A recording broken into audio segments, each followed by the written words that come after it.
Pirated SPG. Striktong patnubay at gabay ng magulang ang kailangan. Maaaring may masiselang tema, lengguwahe, karahasan, sexual, horror o droga na hindi angkop sa mga bata.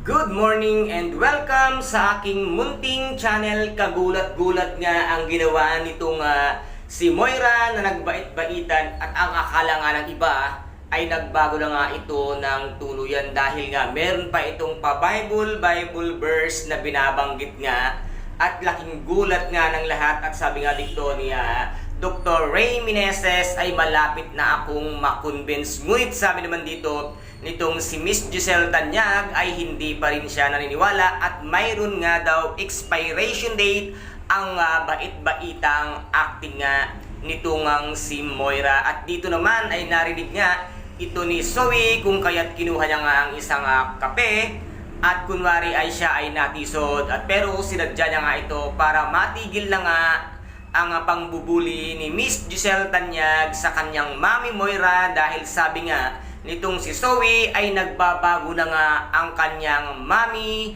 Moira at dito nga ay lumapit pa itong si Moira dito nga kaya Dr. RJ at kay Miss Lynette Santos na nandito nga rin itong si Miss Giselle Tanyag at dito nga ay humingi siya ng sorry na ikinagulat nga ng lahat na ang isang Moirang demonyita ngayon ay marunong nang humingi ng sorry sa lahat-lahat ng kanyang mga nagawang kasalanan. At dito naman ay laking gulat pa nga nitong si RJ dahil nga sinabi nga niya na hintayin na nga lang daw ni Miss Lynette Santos ang kanilang annulment bago sila tuluyan na nilang gawin ang kanilang nais gawin dahil pumapayag na nga itong si Moira na sila ay magsama at maging malaya na nga sila.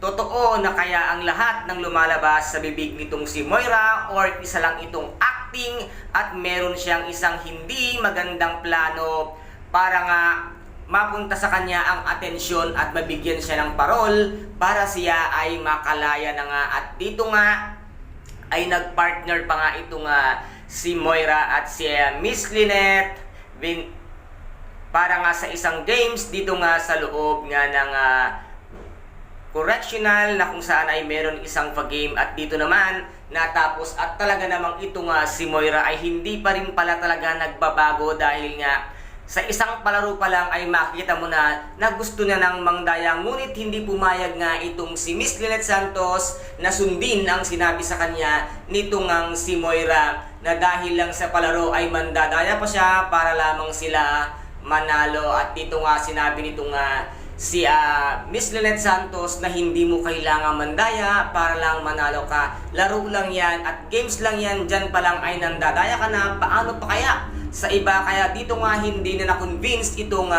si Lynette na itong nga si Moira ay tuluyan na ngang nagbago. And guys, ito po ang ating pakaabangan mamaya dito nga sa Abot Kamay na pangarap na kung saan ay napaka-intense at kapanapanabik ang bawat kaganapan. At kung nagustuhan po ninyo ang aking videos for today, paki-subscribe na lamang po ng aking channel, paki-like and share para maging update kayo sa lahat ng gagawin kong video. Maraming salamat po. Ingat, God bless and bye-bye!